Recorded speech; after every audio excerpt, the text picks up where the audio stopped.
Well, welcome everyone. Good evening. Welcome to the Committee for Racial Justice. I'm Angela Scott, one of the steering committee members, and this is our monthly community meeting. First off, I'd like to say we know you could be doing other things right now, but you've chosen to be with us. And so for that, we are extremely grateful. We hope that this is a time for robust conversation, reflection, education, and healing. May this evening also provide a catalyst for action. The Committee for Racial Justice was formed 9 years. Actually, we had our 10th anniversary. So I will say 10 years ago, following a racial incident at Santa Monica High School, when a Black student unfortunately was chained to a locker by 2 white students who went into the other room and yelled "slave for sale." And there was a noose nearby. As what usually happens, this incident was minimalized by those in leadership as a quote unquote boys will be boys situation. CRJ was formed following that and has been working against racism ever since. We work primarily in the areas of education, housing, mass incarceration, and police brutality. Tonight's Committee for Racial Justice celebrates Black History Month and is titled, "Why Are We Dealing with the Same Issues Today?"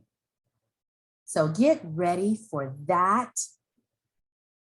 This is going to be a sit back, get your notepad out, take some notes, get ready for a lively conversation. Our guest tonight is Dr. Toni-Mokjaetji Humber, who is Professor Emeritus, Ethnic and Women's Studies at Cal Poly Pomona. She's the founder and curator of Where Black is Brown, the African Diaspora in Mexico. But before we jump into that, I'm going to toss it off to Tara Barustas, who's going to give us an update on our housing committee. And then I'll share an update, and then we'll be ready to dive into this lively discussion. Tara? Hi, everyone. I'm Tara, and I'm one of the leads of the CRJ Housing Committee. And we focus on issues surrounding housing and racial justice and the intersection of those issues. Right now, we've been working on some advocacy around the right to return policy. For those of you who are not aware, the city of Santa Monica has created a policy for people who have been displaced by circumstances surrounding the 10 freeway and the redevelopment of the Civic Center area. So I can drop some links in the chat. If you know anyone who may have been affected by those incidents and would like to apply for the right to return policy, I can drop the link in the chat. From what we've heard, there's over 100 applicants currently at this, with the city's this list, and it will be closing February 22nd. So please make sure if you know anyone that wants to apply that they do it before February 22nd. So that's the latest from the Housing Committee. Thank you. Thank you, Tara. And I will now give you information regarding our police reform, the Public Safety Reform and Oversight Commission. We have 2 important meetings this week. Tomorrow, 7 p.m., the Use of Force Committee will meet, and we will be hearing how the Santa Monica Police Department is revising its use of force policy. And if you'd like to have public comment, please do so. I'm going to drop that information regarding the link to the Zoom, as well as the link to our website, so you can gain more information on the agenda for that specific meeting, which is Monday, and you will have everything you need to know before you go into that meeting. The next meeting, and this is all virtual, of course, our next meeting is on Thursday. That's going to be our general Public Safety Reform and Oversight Commission meeting. We have 2 hot topics on that agenda for the meeting. One is on the complaints policy, and another one we're going to be also looking at the vendor issue that's happening on the pier. Again, I'm going to drop that information in the chat, so look for it there to download and be in the know. And thank you so much. Please, please plan on attending and giving your voice to both of those meetings as we look to really try to reimagine policing here in Santa Monica.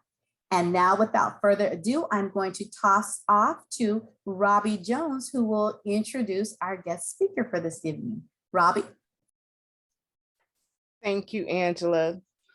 Welcome everyone for participating tonight in our Black History workshop. We are honored tonight again. We've had her before. If you guys missed it, you're in for a treat. Dr. Toni-Mokjaetji Humber, Professor Emeritus from the Ethnic and Women's Studies Department at Cal Poly Pomona. She's the founder and curator, as Angela said, of Where Black is Brown, the African Diaspora in Mexico that investigates the cultural influences and historical contributions of Africans in Mexico. She was a Fulbright Hays Scholar of South Africa to observe the social and political transition after Nelson Mandela became the first indigenous African president of South Africa. On that journey, she met Mrs. Winnie Mandela and was a member of the delegation that welcomed her to Sacramento, California that year. In 2016, she curated an exhibition of photographs and artifacts from her Where Black is Brown research at the Museum of the African American Art, Los Angeles, as well as a 2005 exhibition in Pomona. From 2006 through 2009, she co-led the African Diaspora in Mexico tours with Mother Taineta Mohammed, esteemed member of the Nation of Islam and wife of the Honorable Elijah Muhammad. Presently, Dr. Humber serves as Vice President and Scholarship Chair of Our Author Study Club, Incorporated, a Los Angeles branch of the Association for the Study of African American Life and History, whom I'm sure we have some of them on the call tonight. Since 1985, she has led tours that celebrate the cultural and historical accomplishments of the African Mexican founders of Los Angeles and their descendants and African Americans who have contributed to the greatness of Los Angeles. Dr. Humber also serves on the Board of Trustees for St. Elmo Village Incorporated, Art and Community Cultural Center for Creative Expression. Now, that is the short version of her bio. It overwhelmed me. So without further ado, I just want to say we are really in for a treat tonight. I hope you put your seatbelts on because here we go. Dr. Humber. Can you hear me? We hear you. Okay, let's move to my PowerPoint. So I'm going to go to share screen. Okay, let me bring greetings first. And here we go. I'm delighted to present this overview and analysis of Isabel Wilkerson's Caste, as well as how the US caste system has been the origin of our discontents. I thank the Committee for Racial Justice in Santa Monica, California for the opportunity to explore this significant work. And I thank my two narrators, Robbie Jones and Craig Ali, as well as our IT expert, Luis Dobbs, for their support of this. I begin with a tribute to those ancestors whose courageous and amazing deeds continue to shine the light of profound faith, determination, and resilience upon us. From the film Sankofa by Haile Gerima, I present Spirits of the Dead. Spirits of the dead, rise up, lingering spirits of the dead. Rise up and possess your bird of passage. Those Africans shackled in leg irons and enslaved, step out of the acres of cane fields and cotton fields and tell your story. Those tied, bound, and whipped from Brazil to Mississippi, step out and tell your story. Those in Jamaica, in the fields of Cuba, in the swamps of Florida, in the rice fields of Carolina, you waiting Africans, step out and tell your story. Spirits of the dead, rise up. Lingering spirits of the dead, rise up and possess Your Bird of Passage by Haile Gerima. Our bird of passage tonight frees us to reveal long hidden truths and to tell our powerful stories. Ashe. We begin with an introduction from Isabel Wilkerson's book. And my narrators, are you there? I'm here. Oh, he said definitively. Thank you so much. Okay, here we go. In the summer 2008, the US Census Bureau announced its projection that by 2042, for the first time in American history, whites would no longer be the majority in a country that had known of no other configuration, no other way to be. Then that fall, in the midst of what seemed a cataclysmic financial crisis, and as if to announce a potential slide from preeminence for the caste that had long been dominant, an African American, a man from what was historically the lowest caste, was elected president of the United States. Go Obama. His ascension incited both premature declarations of post-racial world and an entire movement in the United States, a campaign led by the billionaire who is now in 2016 running for president himself. Robbie? A low rumble had been churning beneath the surface. Neurons excited the prospect of a cocksure champion for the dominant caste, a mouthpiece for their anxieties. Some people grew bolder because of it. A police commander in southern New Jersey talked about mowing down African Americans and complained that the woman candidate, the Democrat, would give in to all of the minorities. That September, he beat a handcuffed Black teenager who had been arrested for swimming in a pool with or without authorization. The commander grabbed the teenager's head, and witnesses said he rammed it like a basketball into a metal door jab. As the election drew near, the commander told his officers that the reality television star is the last hope for white people. The election would set the United States on a course toward isolationism, tribalism, the walling in and protecting one's own, the worship of wealth and acquisition at the expense of others, even of the planet itself. Shortly after Inauguration Day, a white man in Kansas shot and killed an Indian engineer, telling the immigrant and his Indian co-worker to get out of my country as he fired upon them.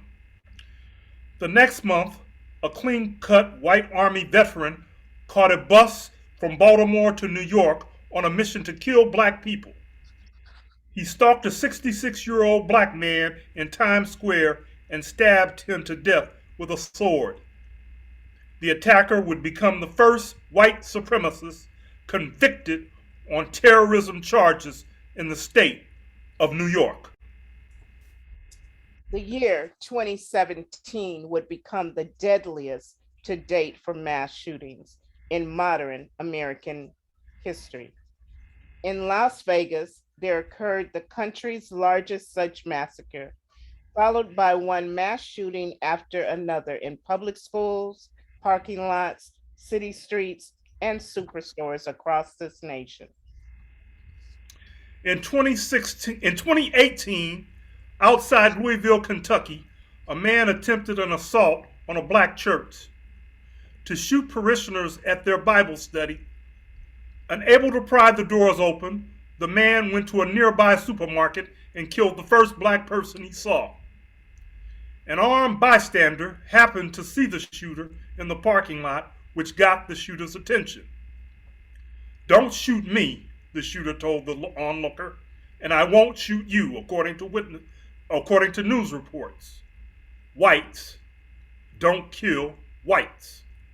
Soon, a group of leading psychiatrists took the extraordinary step of forewarning the American public that the newly installed leader of the free world was a malignant narcissist, a danger to the public.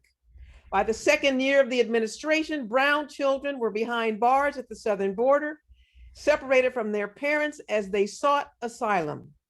The decades-old protections of air and water and endangered species were summarily rolled back. Multiple campaign advisors faced prison terms and widening investigations into corruption, and a sitting president was being described as an agent of a foreign power. Since the time Caste was published, that twice impeached, disgraced former president has continued his tirade and assault on democracy and continues to rile up his sycophants with the dream of him becoming president again. It seems the 8 pillars of Caste explain the why and how this country is caught in a whirlwind of discontent, fear-mongering, hateful rhetoric, a treasonous insurrection at the nation's capital, and deadly threats and actions against anyone opposing his madness and that of his followers.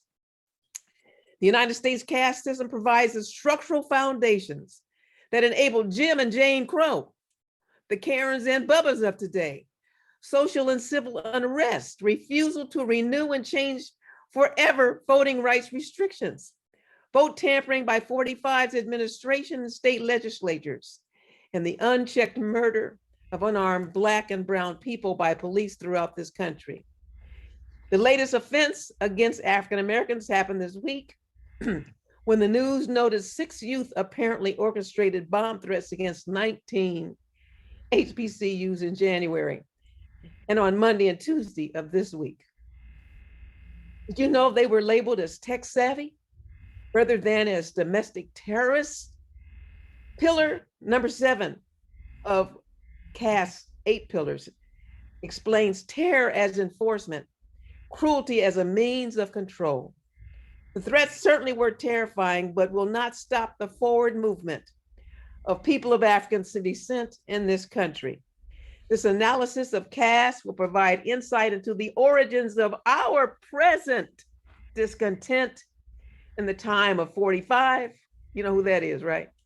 The white supremacist movement and its sensibilities in the nation.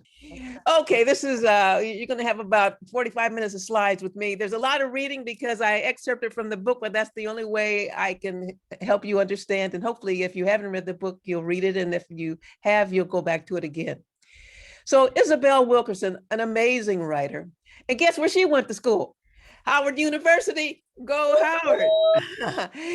We were both in the School of Communications. Obviously, I wasn't there as an undergrad. I went there as an older person, but she got her BA in journalism, was the editor-in-chief of the school newspaper Hilltop.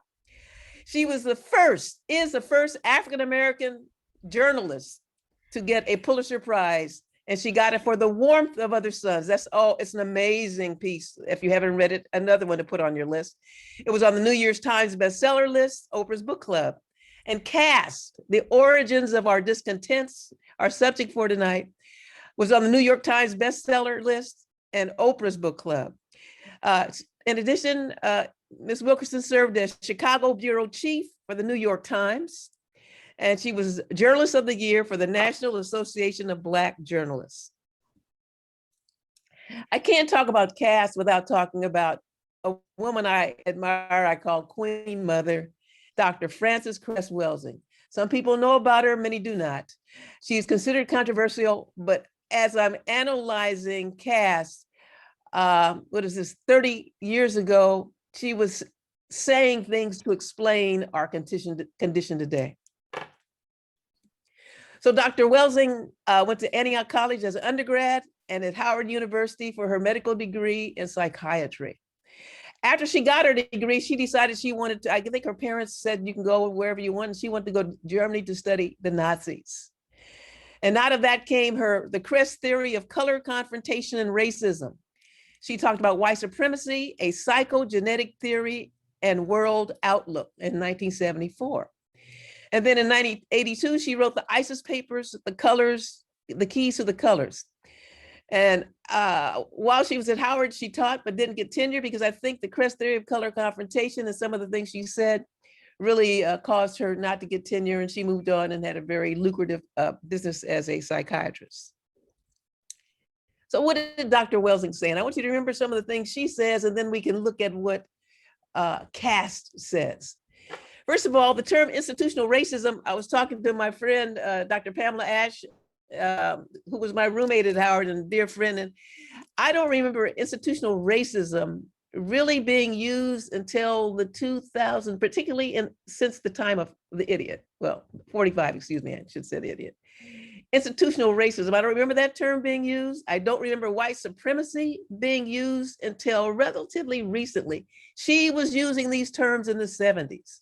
She said, institutional racism is a local and global power system. It has nothing to do with you like me because I'm Black. She's talking the system that made you think that way, supported your thinking, and the system that made me be resistant to it.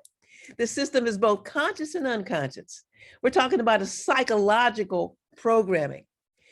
She said, racism is a system for, and listen carefully, is a system for white genetic survival to prevent white genetic annihilation. This is a hot sentence here. If we fail to understand this, we don't understand what exactly is happening to the Black family, the attack on Black family in general, and the attack very specifically on Black males as husbands and fathers. The white collective is not going to change because it is a survival system as a tiny minority of people on the planet. And she said, institutional racism consists of patterns. There's patterns of perception, logic, symbol formation, thought, speech, action, and emotional response. And it's in all areas of people activity. Everything that is people activity, we find it there. And so she says you find it in education, entertainment, labor law, politics, religion, sex, and war. And I've expanded on that and I've added a few others. I'm saying ecology. The ecology is the land we're on, how we take care of it, and some land gets better taken care of than others, and some land is used up and turned into digging sites for oil and what have you. The environment, who gets their trash picked up, what roads are used, why do we have the Santa Monica Freeway that went through a very thriving African community known as Sugar Hill? Health and medicine. If you haven't read Medical Apartheid, I ask that you put it on your list. It's an amazing book. But looking at health, okay, housing, military, sports, technology, transportation, and transportation. 1974, Dr. Welsing debated William Shockley, a noted, I think it was a physicist. He was a Nobel Prize winner, and she went on Tony Brown's Black Journal. And this is what she said about her theory. I think that even though most white people are not consciously understanding their problem in genetics, she says a problem, they are certainly aware that they are genetically dominated by people of color, meaning there are more people of color on the planet than there are people of European descent. That's why there's the statement that one drop of Black blood makes you Black, because people of color have the genetic capacity to annihilate white people. That means that Europeans would not be reproducing themselves. This was a hot concept for her. And so in the beginning, I said 2042. So if you saw Game of Thrones, a winter's coming, 2042, fear. Genetic annihilation is coming. But it doesn't mean that there's going to be a disappearance of people of European descent. It means that the growing population of people of color will overwhelm that numerically.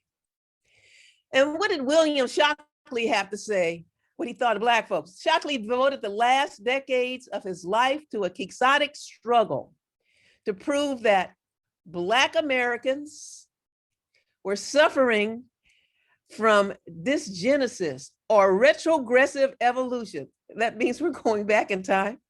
And advocated, listen to this, replacing the welfare system with a voluntary sterilization, bonus plan, which as its name suggests, would pay low IQ women to undergo sterilization.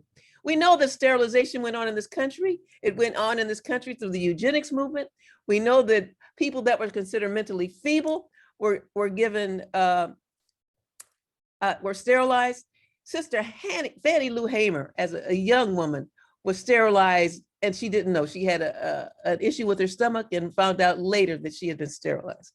I had a coworker who was Native American, and she found later that her sister had been sterilized, unbeknownst to them. So Wilkerson says she looked at caste systems in India, Germany, and the United States. After she wrote The Warmth of Other Suns, she said she did not use the word race one time in The Warmth of Other Suns. And she said she wanted to study caste, and so she goes to India and Germany, and of course the United States. She studied in London, Berlin, Delhi, and Edinburgh. She gave attention to the poles of the American caste system, the extremes. We know who's on the top, Europeans who have been beneficiaries. And then the bottom, my voice is cracking up and practicing so much, I'm losing my voice, sorry. And African Americans against whom the caste system has directed its full powers of dehumanization. All I have to say is George Floyd. And that term, when I read this afternoon, I thought, low man on the totem pole, that's the term that's used widely around, at least in the United States. And that means the lowliest position. It's really a derogatory term. And I was speaking to someone, we were speaking about the people in Alaska, this is many years ago. And they said, the person at the bottom of the totem is the strongest because he's holding everybody up. Oh, what a reverse in concepts. But we look at it as lowly because it's closer to the ground, as they're groveling on the ground. So caste is an artificial, arbitrary, graded ranking system of humans in society. It sets the presumed supremacy of one group against the presumed inferiority of other groups on the basis of ancestry and often immutable traits. How you look, your hair, your nose, your lips, skin color. Wilkerson describes foundational pillars of the caste. I can't report on her entire book, and I took that section that says the pillars of the caste. That's what this is about. So she says these foundational pillars of the caste and the fear whites have of losing their constructed and assumed privilege and domination over the darker peoples of the world, particularly in the United States. Uh-oh, where'd you go? I like this piece. Caste, she says, is the bones. Race is the skin. She has such beautiful imagery to help us understand this thing. Race is what we can see. The physical traits that have been given arbitrary meaning and become shorthand for who a person is. Caste is the powerful infrastructure that holds the group in place. So how you appear, that's your skin on the caste, but the fundamental pillars and structures that hold that group either in place or elevates it, that is the infrastructure of caste. I think that's brilliant. So she talks about invisible cues in race and caste. And so to cast the position that you're in. So the kinds of positions not expected to hold. She worded it differently. This kinds of positions a Black person's not supposed to hold. I put Barack Obama number one. Was he supposed to be 44th president of the United States? Don't we miss him? Barack, where are you? And then the latest, this last week, even I looked at MSNBC this morning, Brian Flores, a successful Black coach. There's only one in the NFL. Is he supposed to even have the job? Obviously, with the 32 teams, so that means there were 31 other coaches, and he's the only one, and they just fired two. You understand what I'm saying. Is he supposed to hold the position? And that's supposed to be a position also that takes intellect and planning. Of course, he was successful at, where was he? In Florida? The Dolphins, I think that's what it was. Okay, belonging to a neighborhood or a group, belonging to or not belonging to a neighborhood. Trayvon Martin, this month will be the 10th anniversary of that baby's murder. I labeled it, he was 17, walking to the store for Skittles and a drink while Black.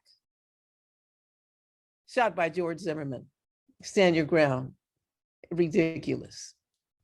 Ahmaud Arbery, I know you saw some of that trial. If you didn't see the whole thing, I was glued. I call this jogging in white neighborhood while Black. He was hunted down by George and Travis Martin and William Roddy Bryan. He was murdered February 23rd, 2020. And ironically, when I add up all these people who died, a lot of them were in February.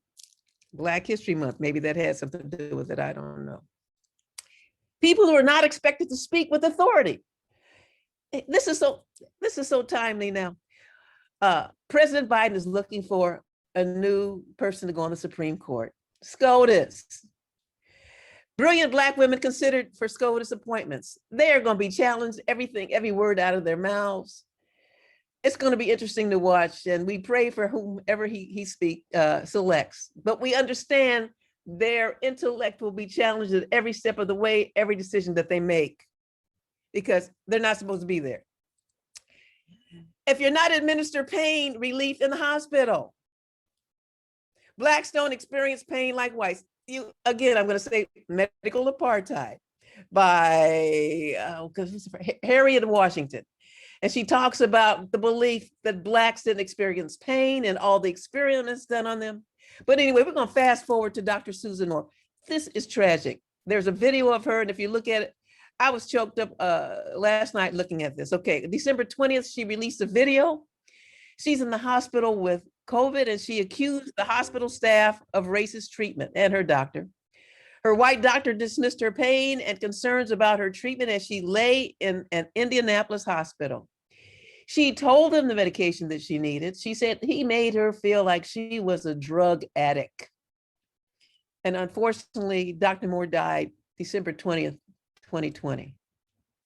I don't have a lot of good stories tonight, but that one really got to me.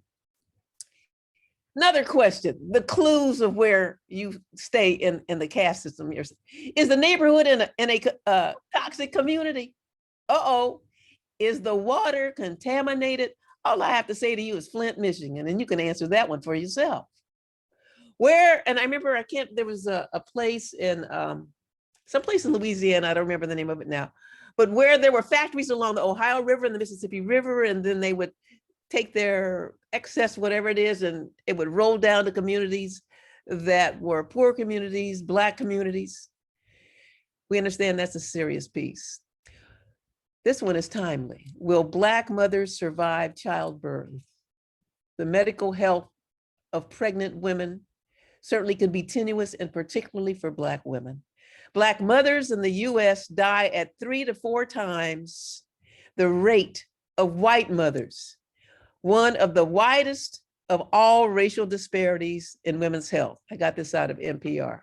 Woo. If you are a mother of sons, if you are someone who's married to a man, if you have nephews, if they're men and boys in your family, you don't get any rest, particularly if they live with you and they don't come home when you think they're coming home. I was talking to a friend of mine, and we've known each other for years, and we were talking about, George Floyd and many things. And I said, and I bet your wife doesn't sleep much. He said, yeah. I said, yeah, she's worried about you and your sons. And his sons are grown. It's something that women, and particularly Black women, they carry that, worrying, is this the time? So will I be shot by the police? Michael Brown, Ferguson, that really started, I think it's the beginnings of Black Lives Matter. Maybe Trayvon might have been, but Michael Brown certainly sealed it. August 24th, 2014.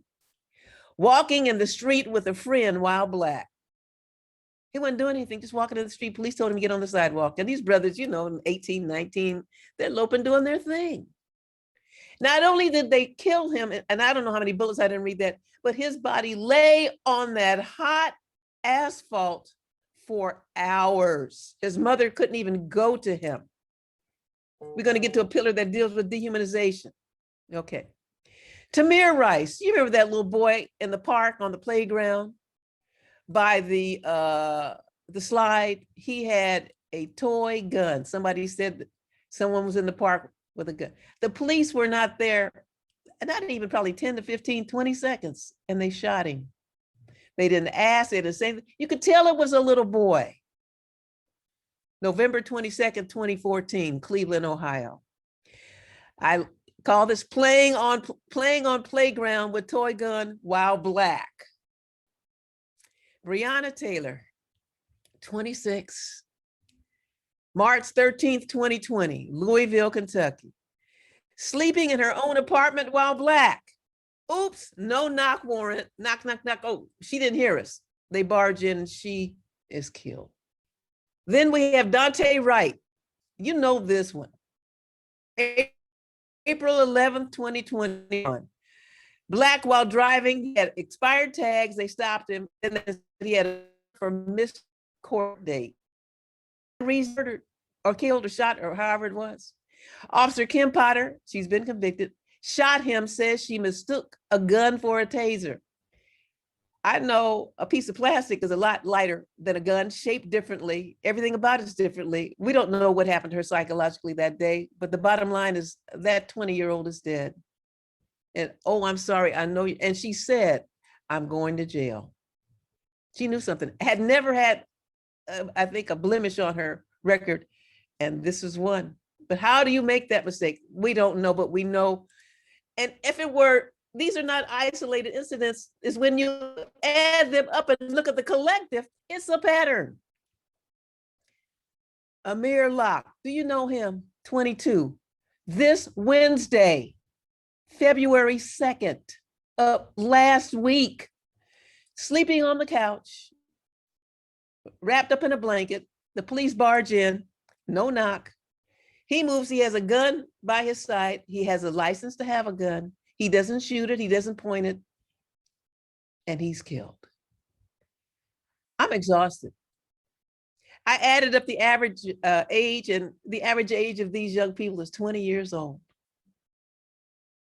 I know when I was teaching at Cal Poly, I had students, and you know this, I had a couple of students who were from, I grew up on 122nd and Hoover, and these brothers said, well, we may not make it to 21. I said, what are you talking about? And certainly we know young people have written out their eulogies and all of that because they don't believe they're going to make it. These young kids didn't deserve that. Ooh, I'm exhausted already. Notions on race and racism. Condoleezza Rice, what did she say? I'm giving her a point. She said, race is a birth defect of this country. Go, Condoleezza, she got a point for me. A birth defect in the structure of the birthing of this nation. She knows that. Marian Anderson, matter of fact, she's on PBS. I think she's coming back again, especially if you haven't seen it, look at it, it's excellent. A wonderful contralto, sang in the church and was recognized, and I guess she and her agent wanted her to sing in the Constitutional Hall in Washington, DC. It was run by the Daughters of the American Revolution, and they told her no.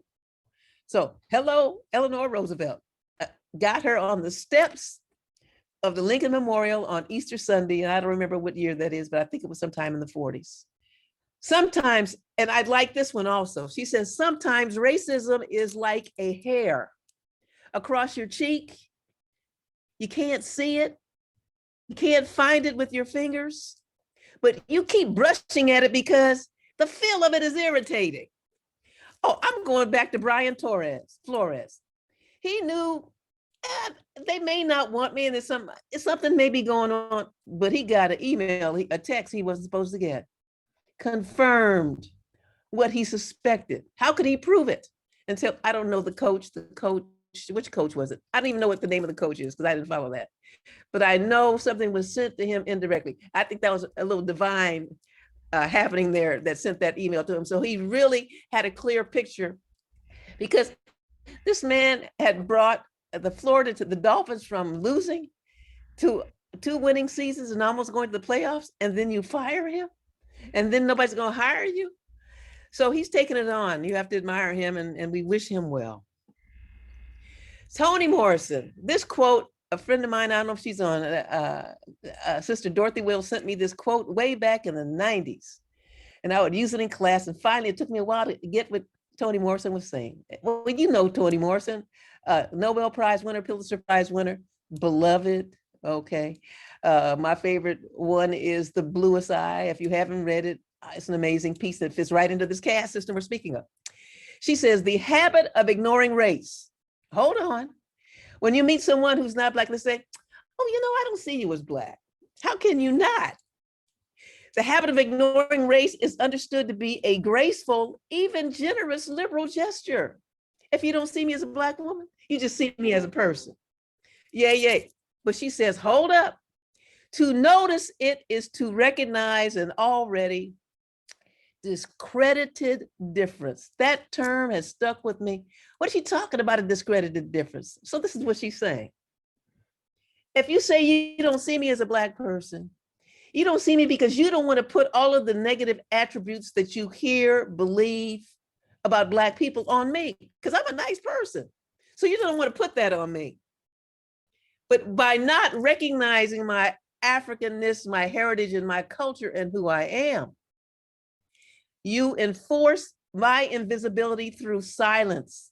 And it is to allow the Black body, my body, your body, a shadowless participation in the dominant cultural body. And when I was teaching, I said, the shadow was, who looks in the mirror and they can't see themselves? A vampire. You're invisible. A shadowless participation in the dominant culture. I love this one. Look it up. And I think it's from a book called Playing in the Dark. It's somewhere in there. Just take excerpts from this and keep it and think about it. What does it mean to deny the existence of a person that brings with them everything about them? And you say, but I don't see you as that because you're my friend. Yes, you do. And tell the truth. Of the caste. Oh my God. Let's hear for Thomas Jefferson. I didn't get a quote about him and Sally Hemings. That's a whole other thing.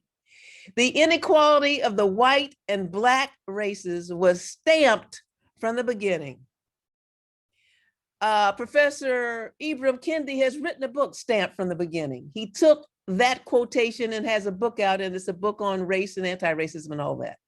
I just got my book on Friday, so I haven't had a chance to really get deep, but I'm going to get to it.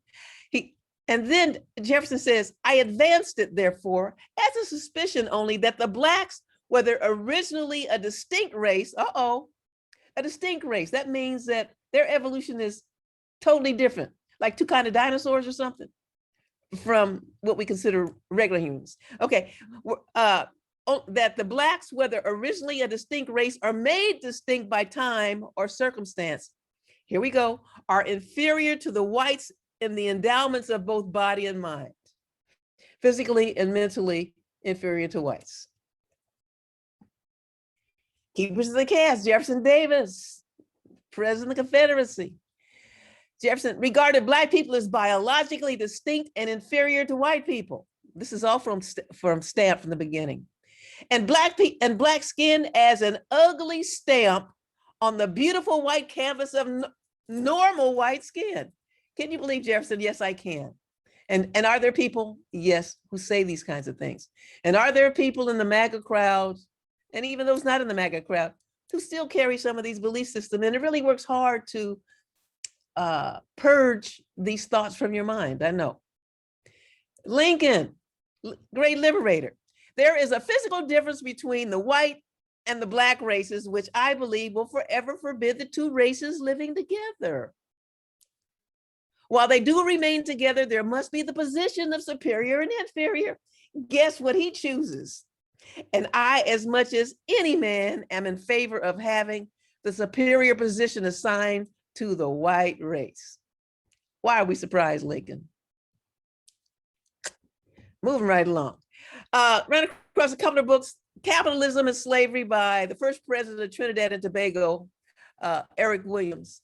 And he says that slavery helped finance the Industrial Revolution in England, that movement of colonialism. And so this is my visual, the Benjamins in the background. There's colonialism, and then out of colonialism came slavery. It also the massacre of indigenous peoples, and who profited from this? Plantation owners, shipbuilders, banks, insurance companies, heavy industry, manufacturing. Capitalism is a global system. Colonialism was a global system. Institutional racism or caste, a global system. There's a book called Complicity I also recommend. I don't remember what year it came out. I think it was sometime in the 2000s. And it was written about the North is complicit in this racism and white supremacy that we have, that universities, we know Brown and Harvard and Princeton, insurance companies, they insured enslaved people, so they got big money. The ship went down, oh, folks get money. All of those wasn't just South, it was the entire states were involved in that. How Europe Undeveloped Africa. I haven't finished the whole book, but I use it in the class. I use the first few chapters, and Walter Rodney, brilliant young man. In this book, Angela Davis said about him, Rodney incisively argues that grasping the great divergence, that means the difference between the West and the rest. I like the West, meaning Europe, and the rest of the world, the rest of the colonial world, can only be explained as the exploitation of the latter by the former. Are you with me on that one? I had to throw that one in. And so in Caste, Isabel Wilkerson, I mean, I just enjoyed reading. You just have to read this book and you have to take it slow, digest. She says there is the metaphor of the old house. So I found an old house. This is my metaphor. This is the United States underneath its little glossy covering, okay? The United States is an old house that structured its original design to be a caste system. It wasn't by accident. It was by design. They had the blueprints. They got the stamp. Say stamp from the beginning.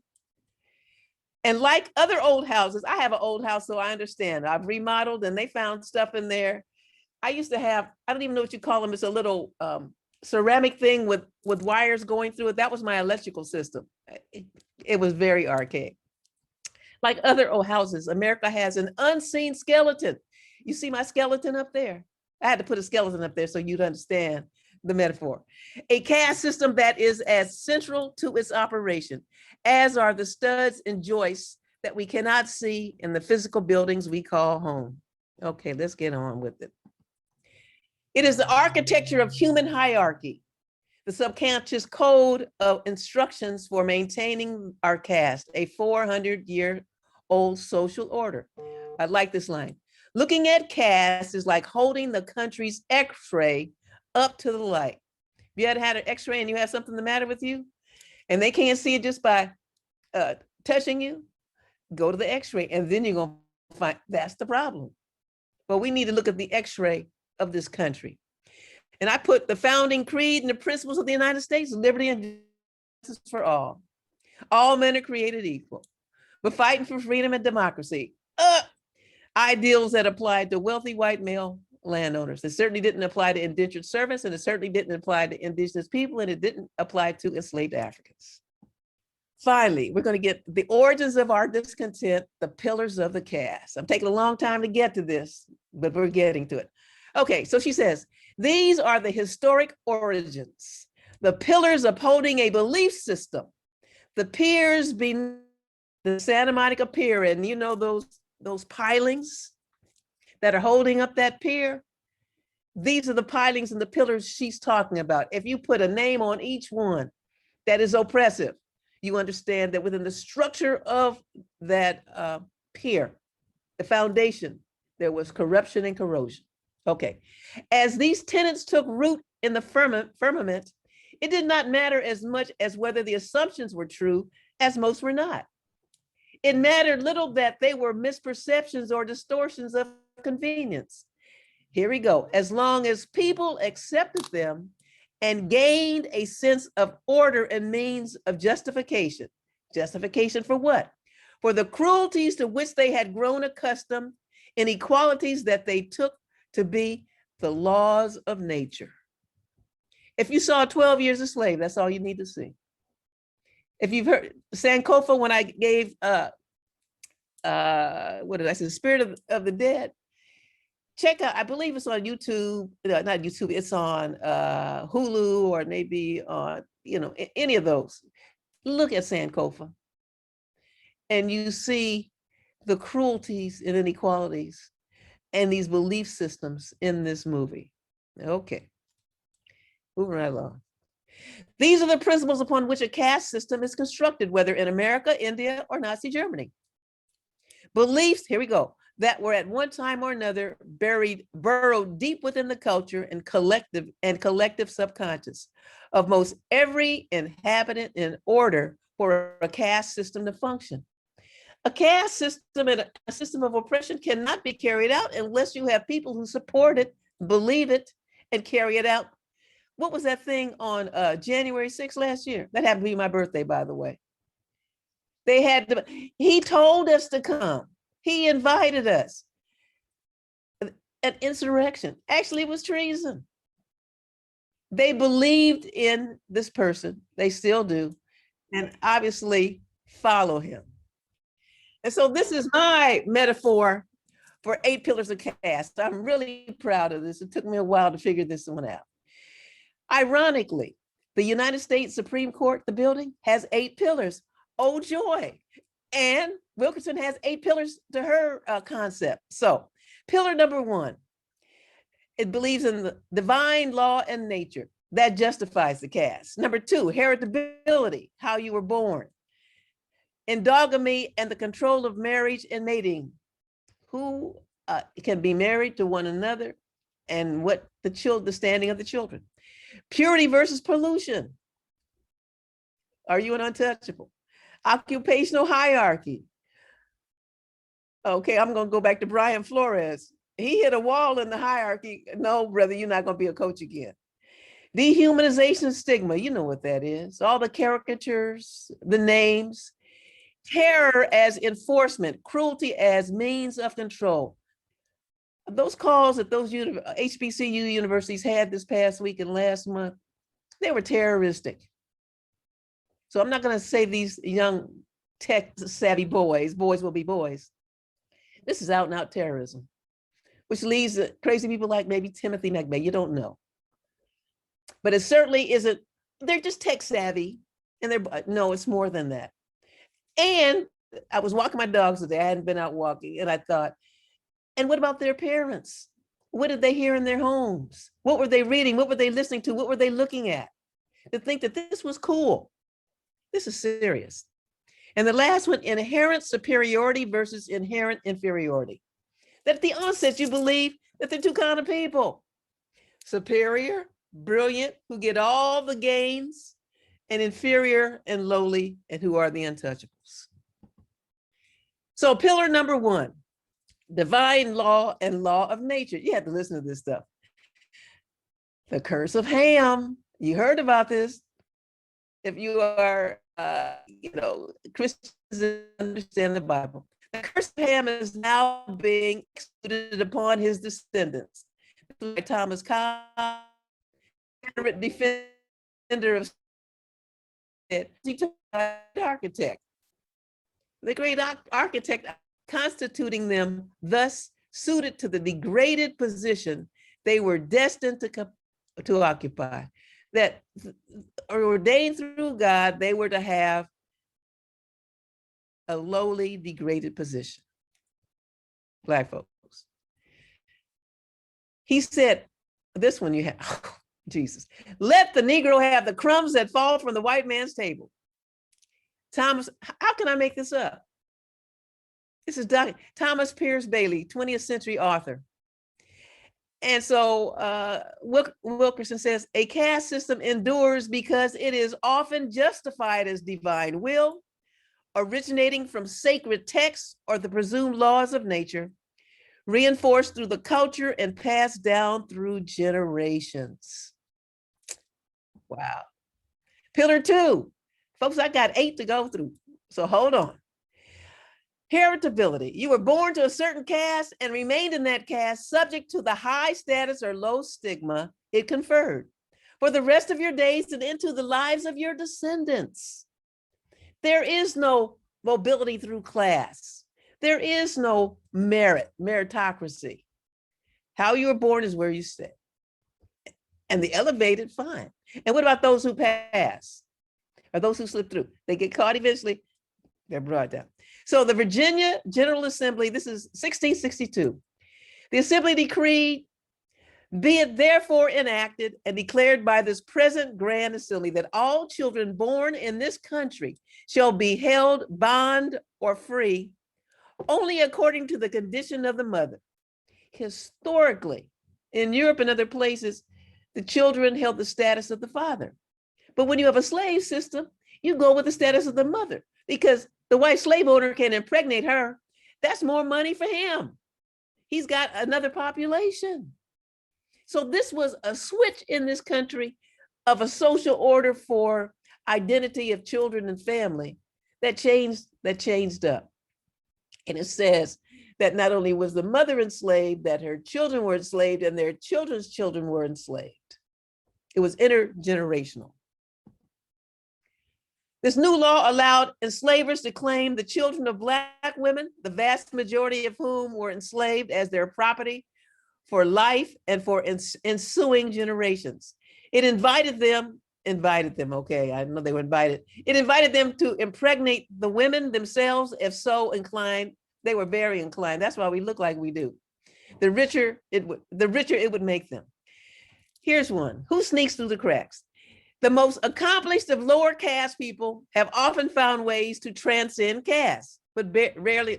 We'll take Jay-Z and Beyonce. Somebody doesn't know, another billionaire doesn't know them, may say a few things and hold them back until they find out who they are. Okay, Forrest Whitaker was frisked in the New York deli, accused of stealing. He was humiliated. I don't know if you remember that Oprah, this was way back in the 90s, Oprah was trying to, at the last minute, get into Hermes in Paris, and they wouldn't let her in. Oh, when they found out who she was, then they were dipping and bowing. The money they had, the fact that Whitaker was a dynamic actor, it meant nothing. They saw the exterior of them, the skin of caste. Neither wealth nor celebrity insulated those born to the subordinate caste from police brutality that seems disproportionately trained on those at the bottom of the hierarchy. All of that's not going to save you. Endogamy and the control of marriage and mating. This forbids marriage outside of the group, prohibits sexual relations, even appearance of romantic interest across the caste lines. The founders kept caste separate to seal off bloodlines of those assigned to upper rung offspring. Who's going to inherit the wealth? 41 of 50 states passed laws making intermarriage a crime, punishable by fines up to $45,000 and up. I can't believe that's right, but anyway, that's what I wrote. To 10 years in prison. This was overturned in 1967 because you know the Loving case. It's not until 1967, that's the same year that Guess Who's Coming to Dinner came out with Sidney Poitier. Same year. The Lovings, I believe they might have gone to jail. Mildred and Richard loved each other from childhood. June 12, 1967, the United States Supreme Court unanimously 9-0, that wouldn't happen today, struck down state anti-miscegenation laws, statutes in Virginia as unconstitutional under the equal protection and due process clauses of the 14th Amendment. And look at their children and their family. It warms your heart to see that. Finally. Pillar number 4, purity versus pollution. Uh-oh. Subordinate class is made untouchable. If you know anything about the untouchables in India, they're called the Dalits. They are the darker hued Indians, and they are relegated to cleaning privies and toilets and sweeping garbage off the street, never to move above that caste. And there are a few who have. All private and public human activities were segregated from birth to death, from hospital wards to railroad platforms, to ambulances, hearses, and cemeteries. In stores, Black people were prohibited from trying on clothing, shoes, hats, or gloves, assuming they were permitted in the store at all. I have an aunt, and aunt through marriage from Kentucky, and she said that she was born in Chicago, but I think raised in Kentucky, however it goes. She's passed on now. She said they couldn't try on hats, and this is the time when ladies were wearing hats. They had to put paper in the hat before they could try it on, if they let you in the store. Occupational hierarchy. I'm going right to Brian Flores. See, I didn't know his name until last week. Didn't know the man existed, but we know him now. I think he has a case of occupational hierarchy trauma. Okay. Denial of opportunity and access. Can I get an amen, people? African Americans were relegated to the dirtiest, most demeaning, and least desirable jobs by definition. Here's another one, hold on. 1858, South Carolina Senator James Henry Hammond said, that is a class requiring but a low intellect and but little skill. Low intellect and little skill. Its requisites vigor, docility, and fidelity. Mental League didn't have it there. They are elevated from the condition in which, hold on, in which God first created them by being made our slaves. Aren't you happy we took you out of Africa, out of the jungle, and brought you here to be our slaves? Insanity. And so pillar number 6 is dehumanization and stigma. I had fun putting this together. I know everyone has seen these. Ironically, when I taught, I have a collection of some of these, not these particular items, but some of these, they call them Black memorabilia. And there's some toothpaste, I should have put it on here, called Darky toothpaste. Raise your hand if you heard the Darky toothpaste. Okay.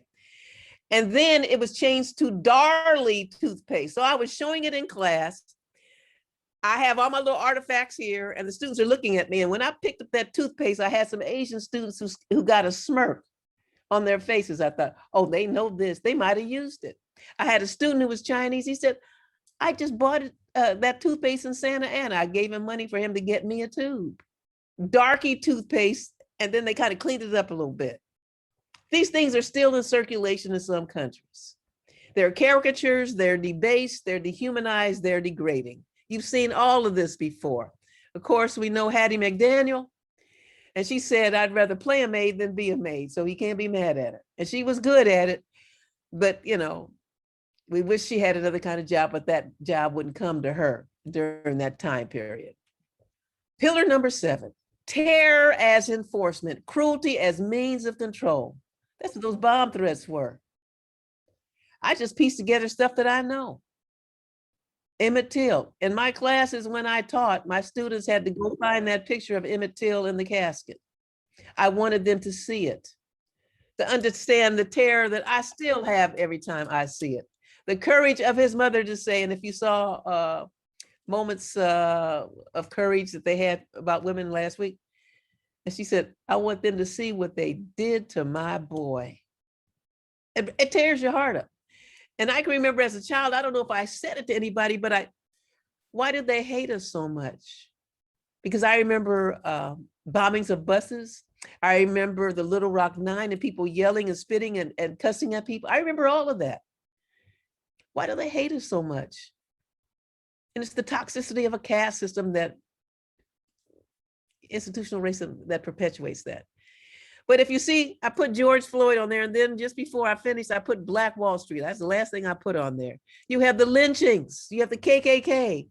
On the left, the 3 pictures, those come from Mexico.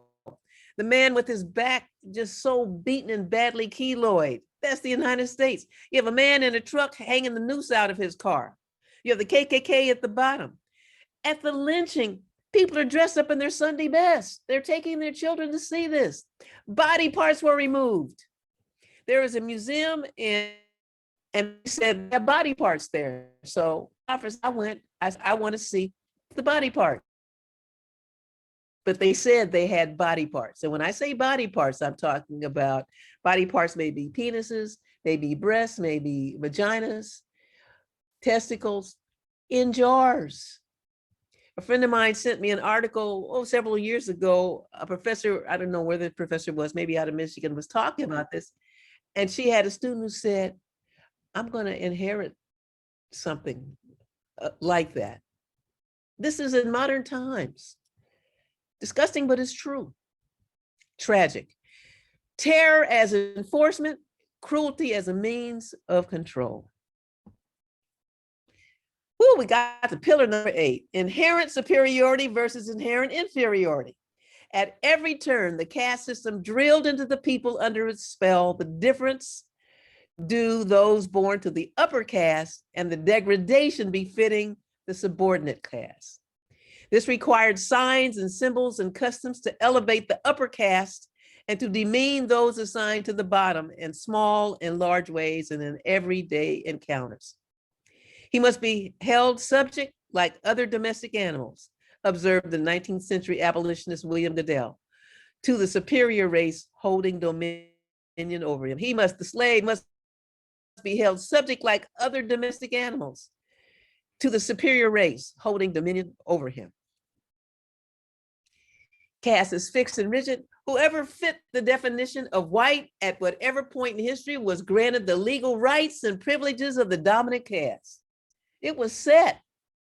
Perhaps more critically, this is a piece, we're talking about psychological damage. Perhaps more critically and tragically, at the other end of the ladder, the subordinated caste too has been. So the upper caste sees itself as privileged, the lower caste sees them at the bottom of that totem pole. And it is a position that everyone in between knows they can't fall that low because they don't want to be like those Black folks. And they may use the N-word on that in terms of referring to them. It's psychological damage. We know the Dow test that was done for Brown versus Board of Education, the damage to children. How they see themselves in the present Dow test has been done, and we're getting some of the same results. How do you see yourself? How do children see themselves? If you haven't read The Bluest Eye, to me, The Bluest Eye fits on this. Chapter 3, first page on the right. The mother's name is paragraph second. She says, "We are ugly. We are relentlessly ugly." And when I first read that, I almost cried. And I have a student, he told me, "Dr. Humber, why are you making us read that book? It's so sad." You need to read it. Because when Toni Morrison wrote The Bluest Eye, it was her first book, 1970, she said, "I'm writing a piece about racism.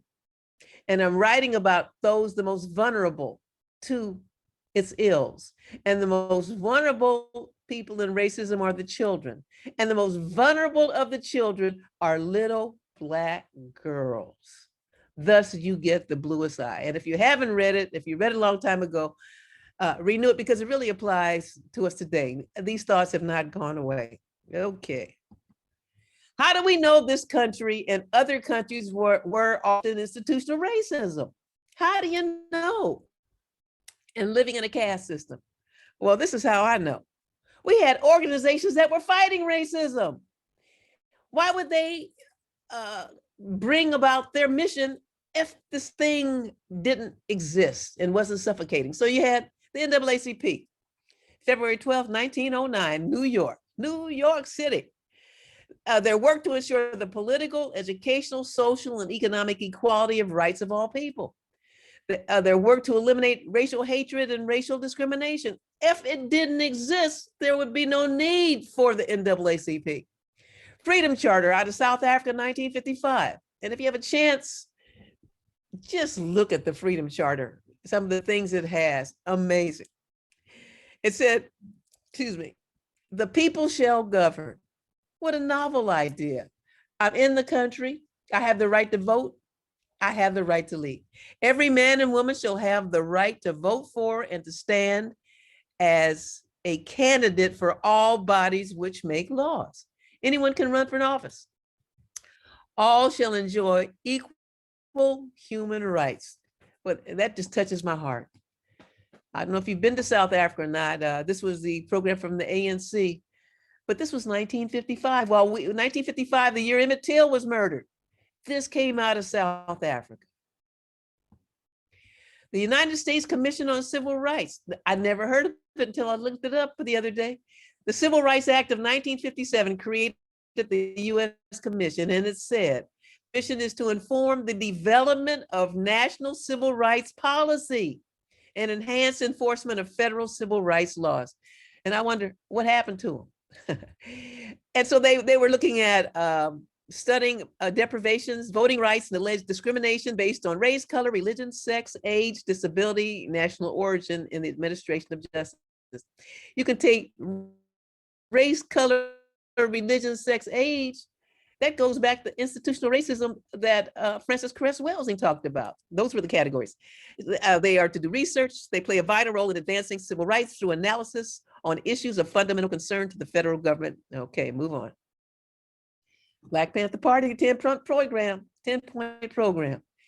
My midterm for my critical thinking in African studies class was they had to take the Black Panther 10-point program, they had to take the Freedom Charter, and they had to take the Civil Rights Mission and compare and where were the commonalities.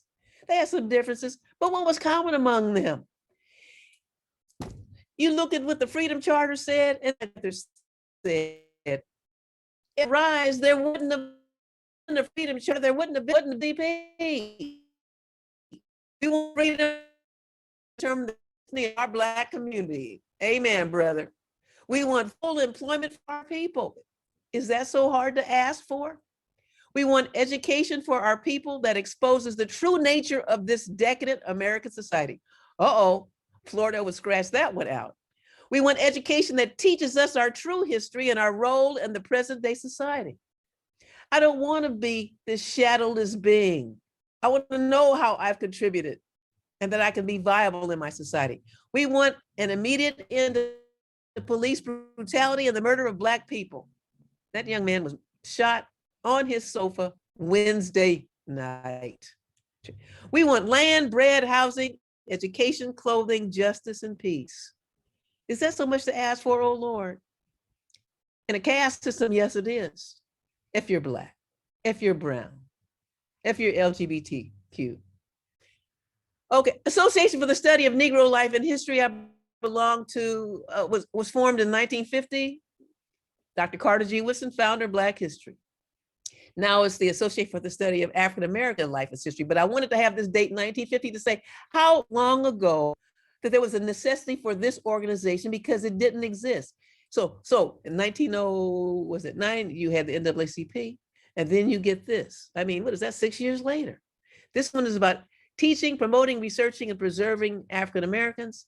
NAACP was dealing with the laws. I put the Brotherhood of Sleeping Car Porters because I remember A. Philip Randolph. I think I saw a movie about them once, and he certainly was a figure in the civil rights movement. And I'm trying to think, was he at the March on Washington? He might have been. Southern Christian Leadership Conference, January 1957. Freedom Charter 1955, 2 years ahead of 57. And so, of course, Martin Luther King became the head. So it was a nonprofit, non-sectarian, interfaith advocacy organization that is committed to nonviolent action to achieve social, economic, and political justice. Why would they have social, economic, and political justice as a goal? It's because they didn't have it. That's how you know you had a caste. Congressional Black Caucus, March 30th, 1971. Finally, we had enough people in Congress that we could have this. Public policy and beyond. Southern Poverty Law Center, I've been there twice on tours with students. Is a catalyst for racial justice in the South and beyond, working in partnership with communities to dismantle white supremacy, strengthen intersectional movements, and advance the human rights of all people. Love that organization. Moving right along. HBCU Foundation. I didn't know there was one. I knew there was an organization because a lot of Black presidents visited 45 when he was in office. And Kelly, whatever her name, was disrespectful, sitting on the couch with her shoes off. Oh, you remember that? Okay. This organization was founded, according to the internet, in 1837. Wow, I didn't know Cheney University was the oldest HBCU. Howard was in 1867. I was thinking it was closer to that. This organization to provide Black Americans the most basic of human rights, access to full education. So this was in the North. Southern schools picked up. Divine Nine, May 10th, 1929. The Divine Nine women showed out for Kamala. Did you see that picture of all of them in their pencil skirts and their high heels and all their stuff? I bought me a t-shirt too. I'm an AKA. The Divine Nine celebrating our heritage. Now, some of it can be exclusive and have issues. But these organizations came about because there was a need. They were on HBCU campuses and they wanted to have an organization that fit their needs. And there were different needs. So the A5A, black and gold. Okay, I gave them a little gold. Alpha Kappa Alpha, woo, woo. Pink and green. Kappa Alpha Psi, red and white. Omega Psi Phi, I was on the Omega Court back in the day. That's purple and gold. Delta Sigma Theta, red and white. Phi Beta Sigma and Zeta Phi Beta, blue and white. Sigma Gamma Rho, purple and gold. Iota Phi Theta, I'm not familiar with that. And I believe that they were gold and had to have been purple. Just wanted to give them shouts. If there wasn't a need, this would not have been created. Why has we still have institutional racism? Fear and loss. Fear of genetic annihilation, numeric disadvantage, unearned privilege. Political power, the loss of economic control, control of what? Policies, practices, and laws that govern us, that maintain the structure, that are corroded. And you know they're corroded because of the situation that Congress is in now. We don't have time to go through all that. Okay. This is my image of a caste. I had fun putting this together, people. I just sat outside one day and my mind just went crazy. White supremacy, what do I put in the middle? KKK, Nazis, and white nationalists, and a whole bunch of other folks. On top of we the people with the American flag, and stamped from the beginning is caste. This is no anomaly and by accident. This system was intended for the rich. White privilege is understood. I don't know if you can step up, but I have my day. Between fractured and unjust, you got caste, we the people, and then in between that, White House, foundation of the United States, white privilege. I should have put white supremacy. Okay. So we understand that there is discrimination, disparities, massacres, lynchings, police brutality, and sanctioned violence that comes out of the policies, practices, and laws and institutions of this country. And who are those that are not the benefactors? You have enslaved Africans and their descendants, indigenous people, people of religious differences that are not Christian, immigrants, LGBTQ, and women. A more perfect union, I said it's a lie. It has not yet been realized. We have a lot of work to do. You saw that crumbling house. It needs a new foundation. And that's what we're fighting for our lives for. My last of these. Trust me, I had fun thinking this up. Saving democracy, that was January 6th. For our people. And then you have taking back, you got 45 down there, taking back what white people built. You're not considering what other people contributed to this and the wealth that was brought to this country, enabling the rise from a ragtag 13 colonies in the late 1700s up to a world power by 1900 within 100 years. There was no accident. There were brilliant minds in planning. I'm not taking that away. But the wealth that produced this, the wealth that Europe has benefited from, has come out of a caste system. When I went to South Africa, I've been there twice for the first time. We had a tour guide and we had gone into one of the gold mines. And this man said, if South Africa stopped giving its gold to England, it would collapse tomorrow. The wealth that's out of the natural resources of the Americas and Africa, it's phenomenal. Okay, we're coming to the end. Statue of Liberty. Last week, I saw Liberty. I woke up probably about 5 in the morning. It was on. I don't know if you've seen it. It's one, and I've forgotten the guy's name, Bertoli, I think, who built the statue. But in transferring the statue from France to the United States, they had these molds that were casts, and they were pieced together. So I got this idea. So this is what I wrote on that. Like molds cast to construct the Statue of Liberty, this beloved icon represents the best ideals of welcome, inclusion, democracy, and freedom for this country espouses. Though she appears impenetrable, indestructible, and majestic in truth, She has deteriorated from weathering and storms and underwent restoration. Everything needs to be restored and refurbished. America's 400-year-old caste has a foundational belief that the U.S. has a noble history. It has some nobility about its history and strives for a more perfect union, but it's not perfect. And again, when we say the foundation is corrupt, that's what is stopping it. And we have a chance to make it better. In reality, the U.S. caste system is, this is according to me, a metastasized cancer. Rigid in its form,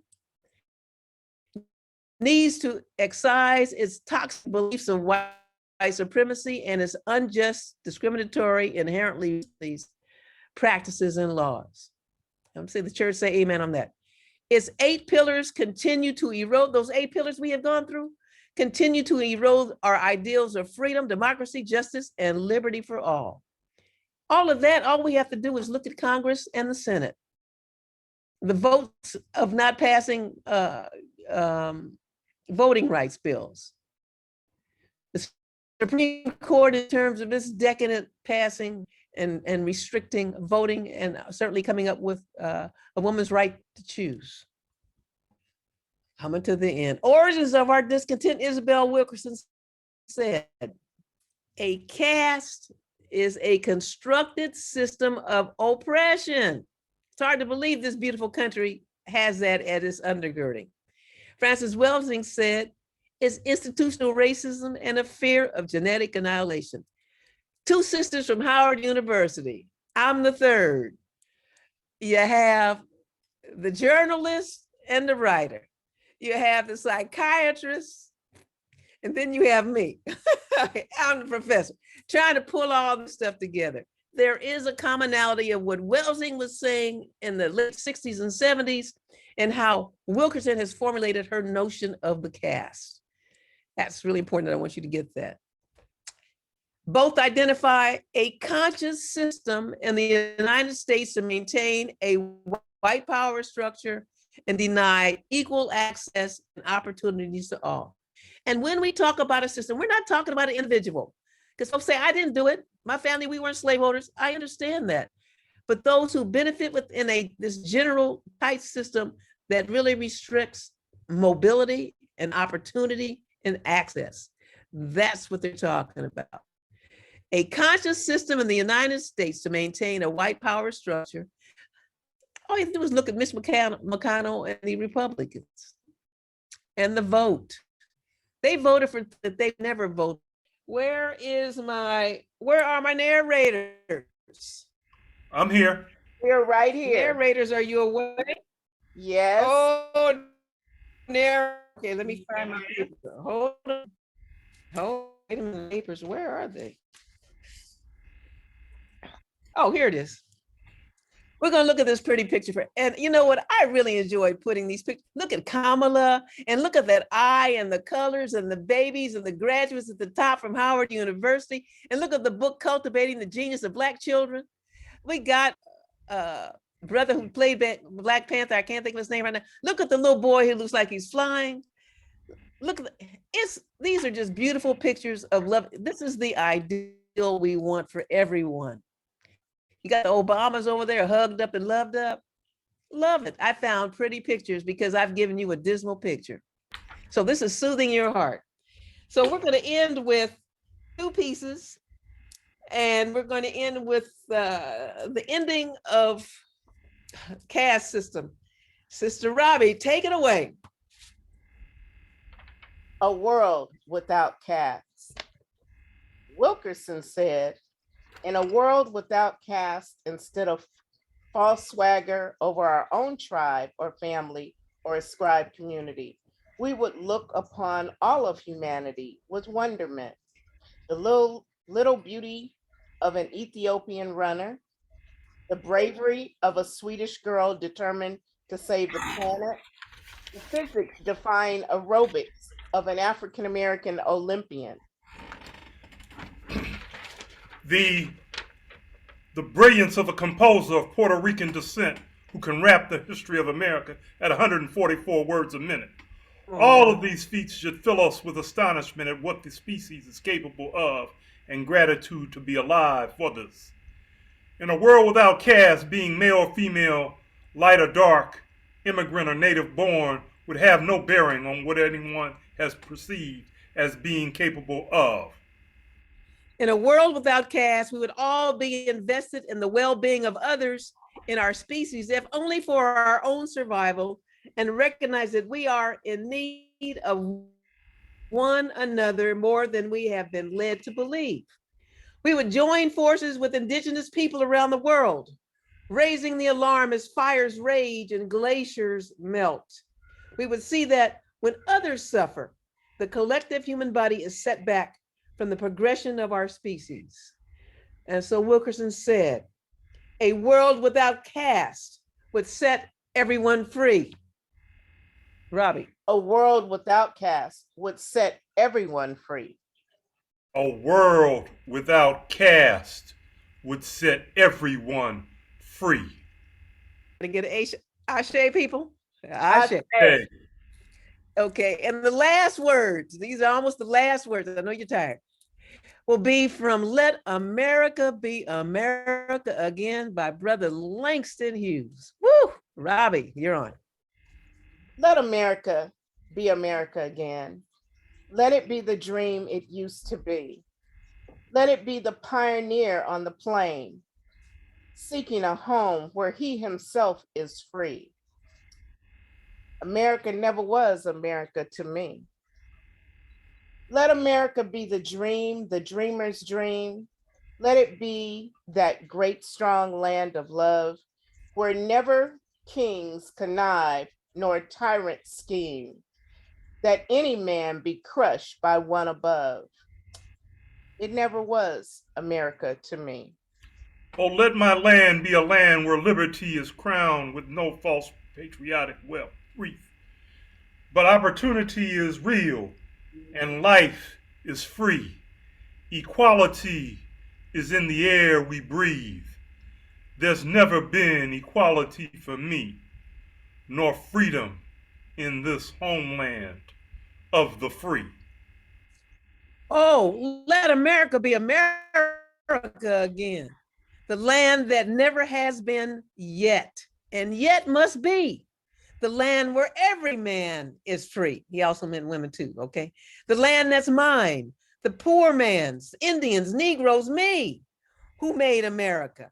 Whose sweat and blood, whose faith and pain, whose hand at the foundry, whose plow in the rain must bring back our mighty dream again. Oh yes, I say in plain. America never was America to me. And yet I swear this oath, America will be.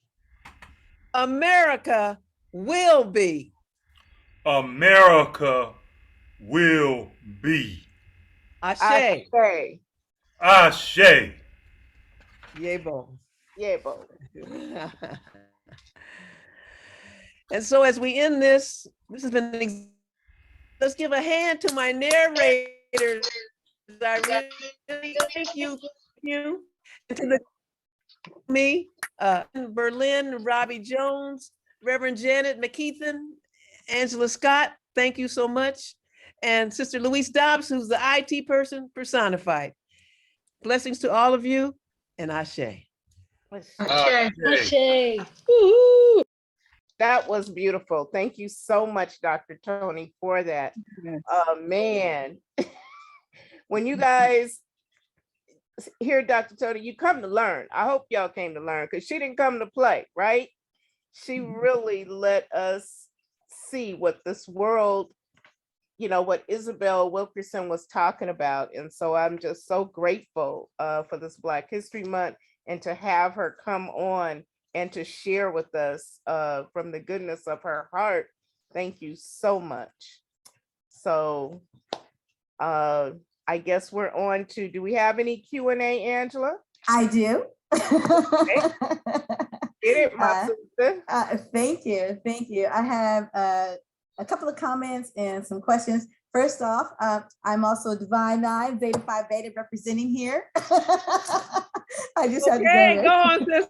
And you got your blue on too. I should have the pink and green on today. Always represent, right? So I wanted to start with Always, sister. Thank you. Thank you. I wanted to start with one comment and then I had two others. One comment is from Deborah Myers, who says, the systems of white supremacy are self-perpetuating. We must support land back and reparations. Now, I don't know if you had a comment to that, but that was one comment thus far. True. And then I had two others, and these are both coming from me. It's comments and questions. As we look at Black mothers and the rise in maternal morbidity, I myself had a sister-in-law who died 7 days after childbirth. So this is very important to me. What pillar does that specific issue fall amongst the pillars? And then the second question is with respect to our Black Panther Manifesto, and we look at critical race theory and the importance of learning about our history and how our history should be taught. What pillar is that under? So those are my two questions. Oh, I have to go find my pillars. I can read them off. I took notes. Oh, you did? I have to look at my pictures, you know. Angela, if I may, we read the book Caste as part of the reading group. And I mean, the system in and of itself, and I believe, you know, to answer the first question, it's under, you know, healthcare and how the system is rigged. But let me say this, because as we read it, I never got a real sense of the origin of how caste got implemented while reading it.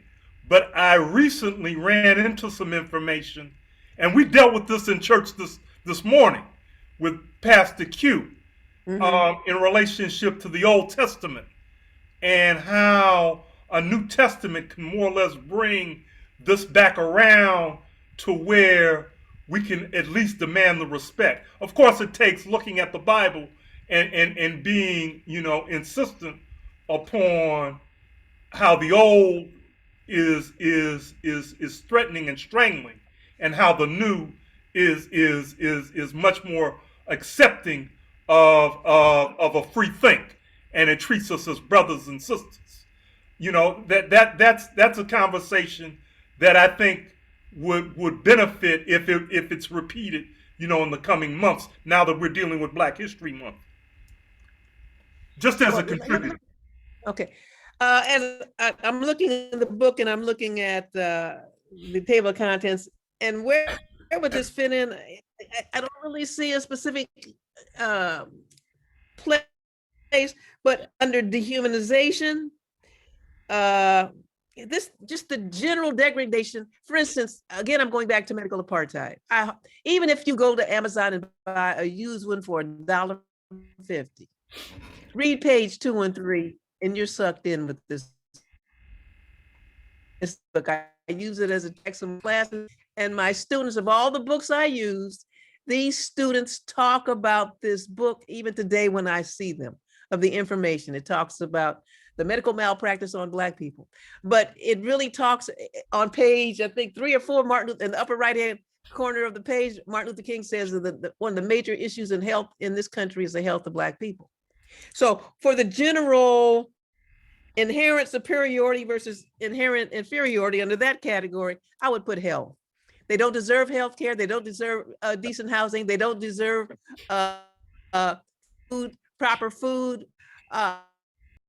The human stigma, because in this book there was, it's been a while since I read it, but they have a medical term for people who were afraid of white people. You had every reason to, because they were doing experimental on Black women. So I don't see a specific category for health. If she were to read this book, and maybe we could on the Supreme Court. We don't want to mess that up. But purity versus I remember my mother telling me she went to and she lived out in Banning near Vegas, and she said the doctor didn't want to touch her. And if I had had an experience with a white doctor, and I just felt I'm not feeling this, and I never went back to him. I want to feel that someone is engaged in who I am. They're concerned about him either.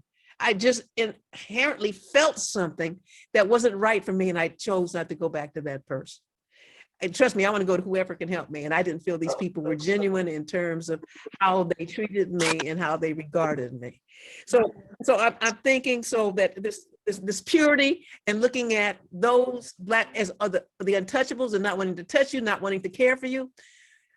In medical apartheid, Harriet Washington says this one woman, when she was pregnant, she said she got as loud as she could because they said they didn't feel pain, and she wanted to make sure they knew she was feeling pain. So there might be another category, a subcategory under that, but I would say in dehumanization and in inherent superiority, and even in divine will, that we were brought on this earth to serve with very little. So that's that we were in this caste, and your needs are minimal. I mean, we can make it work. We can find a category, and I hadn't thought about that. But certainly health and our mental health, our physical health, these are certainly glaring issues, critical issues that have to be solved. Black morbidity, okay, land back. Oh, the land back and the reparations. You know, Bruce's Beach, oh, we're happy about Bruce's Beach, but I bet you have an equivalent of Bruce's Beach in Santa Monica. Now, who's gonna give up their land? Oh, this is an issue. When I came back, there were problems in Zimbabwe, farmers and the Black farmers wanting to claim their land. And it was a consideration in South Africa. How can you prove 100, 200 years ago that your land was taken from you and that you haven't worked that land, but someone else has benefited from that land? In 2011, when I was in South Africa, I went to Cape Town, and there's an area called District 6, I believe. District 6 was some choice land, and it had a nice view, and the Blacks were taken off the land and thrown into the Bantu stands in dry, arid land. And so when I was there, they had a museum, and they were coming back to this community that they had been kicked out of. And finally, they were making a way for these people. So I interviewed one guy, and his mother was coming back, and he says, I'm not coming back. So we know that this reparations and this kind of thing of restoring the land to its rightful owners is a global issue that those who were the colonizers don't really want to deal with. How it's solved, I don't know. I know there's a book called The Debt by Randall Robinson that came out like 1995, somewhere around in there. And at the end, he says, we're not asking for every Black person to get the money, but we are looking for support educationally, health, those kinds of things. Everybody doesn't need it, but some people do. So there are ways of handling it. But if you deal with some reparations here in the United States, you better deal with some reparations on the continent of Africa, because there's been a brain drain and a drain of its people and a taking of the land. See, this is uncomfortable. This presentation is uncomfortable, and y'all ought to be tired. And I've worked for about a week and a half on all of this. It's a difficult topic, and how do you solve it? And it has to take the well of good-minded people such as this organization and get down to the uncomfortable parts to talk about. And that's what Wilkerson has done in this book. And that's what Frances Welsing did in 1970 when she wrote the Crest Theory of Color Confrontation. And people talked about her like she was crazy. And now here we're looking at her concepts being used and refined. She was way ahead of her time. But she sat back and she was such a thing that we had yet been ready to see. And now caste has come in its form to make a strong point. Ibrahim Kendi's book, Stamped from the Beginning. Like, again, I just got and he says something about, he's not talking about institutional racism, he's talking about formative concepts that have instilled these racist notions in the mind. That's what I think is some of the stuff that he's talking about. There are so many books coming from so many issues. I just happen to It's not bad now, but this woman can write. And again, if you have read Warmth of Other Suns, was a different kind of book. It was about the migration. The African American Museum years ago had From Field to Factory. I love that exhibit. And it dealt with the migrations from the early 1900s into moving into the 1940s, 50s. And the drain out of the South, leaving the agrarian South, coming to the industrial North. That's the whole story of my family and practically every Black person I know. So Warmth of Other Suns is like reading our family stories. This piece is looking at the nuts and bolts and the dishonesty inherently in the structure of this country and its racist practices that have held people down. You never know what this country would be like if things had been altered. And as we say, in a world without caste, we all can, as Rodney King said, can we get along? Can we work together? Can we build something great? If this country is considered great now, imagine what it would have been had there not been slavery and the stealing of land and the suspicions that have arisen over centuries in this country. We don't know because, and we're so in it. Like I remember when I was teaching, there was a metaphor. It said it was a goldfish and he was hanging up the bowl, and say a fish doesn't know it's wet until he's taken out of his culture. Essentially, we have to be taken out of this setting to really sit back and analyze what it is and how we can make it better. All I know when I'm looking at CNN and MSNBC, it's discouraging to see those crazy people on Capitol Hill who are so adamant on these rules and the filibuster and really people in progress. The Build Back denied parents help with babysitting, tuition-free community colleges. How are you going to pay for it? Wait, stop sending people up in space. I can pay for it. Stop sending those bombers over there. I mean, there are many ways to do this. So that's great. I don't think we have any more questions for you, Angela. We've gone over time, I think a little bit, but it's always wonderful with Dr. Toni. We could stay another 3 hours and I'm sure she could too. You know, but we will have her back sometime, I'm sure. I would love to. And I'm sure most of us would. We've got a lot of hand claps on the screen of her coming back. So yeah, we love you, Dr. Toni. You said you had a closing for us. Do you have something that, because normally we did we close out. Oh, we did. Okay, because we close out with a little bit of let America be America. Let America be America. Okay, America. A bit of what? We do the Assata Shakur chant. Oh, I don't know that. Okay, well, you about to learn. Tell me.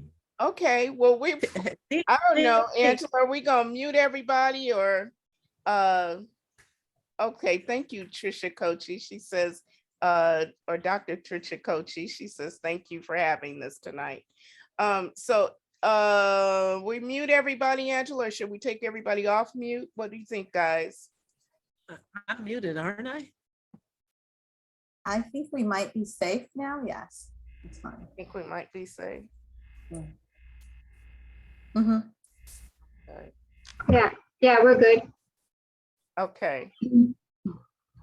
So this is how this goes. Everybody can unmute themselves. And I'll read the, it's a very short chant that we say, but I'll read it and then everyone will, I'll say it first and everyone will respond and we'll just take it higher and higher. We do it 3 times. So it goes like this. It is our duty to fight for freedom. It is our duty to fight for freedom. It is our duty to win. It is our duty to win. We must love and protect one another. We must love and protect one another. We have nothing to lose but our chains. We have nothing to lose but our chains. Okay, take it up a notch. It is our duty to fight for freedom. It is our duty to fight for freedom. It is our duty to win. It is our duty to win. For We freedom. must love and protect one another. We must love and protect one another. We have nothing to lose but our chains. We have We have nothing to lose but our chains. All right, City Hall got their ears on. Let's go. We shouted to City Hall, both City Halls. How about LA and Santa Monica? It is our duty to fight for freedom. It is our duty to fight for freedom. It is our duty to win.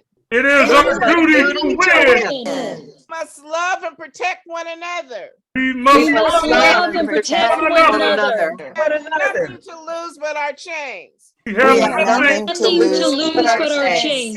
Ashe. Ashe. Hey, give another ashe and a yay-bo. Ashe. Ashe. Amen. Good Thank night, you, everybody. Thank you for coming, everybody. everyone. Everyone.